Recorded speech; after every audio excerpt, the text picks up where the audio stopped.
Here we have the Benrus horn center steering wheel clock that many are familiar with and have seen installed in various forward-look Mopars over the years.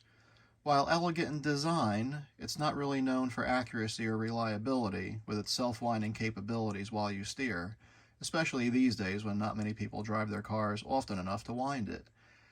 The other issue with this is it doesn't match any of the dashboard fonts of the forward-look era cars, especially the 57-58 Plymouth cluster that you'd see while driving. So 10 years ago I came up with an idea. I started working on it 4 years ago and then took a little break and then revisited it a week ago.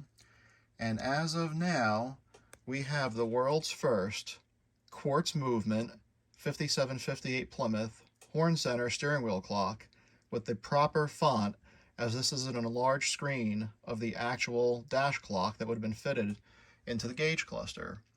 The clocks go away with my ultimate upgrades of volts, oil, or amp gauges, so some people have been asking me for a clock to have that option yet, and here we have it. The world's first proper font 57-58 Plymouth horn center clock. That'll be a new option to go along with my cluster upgrades.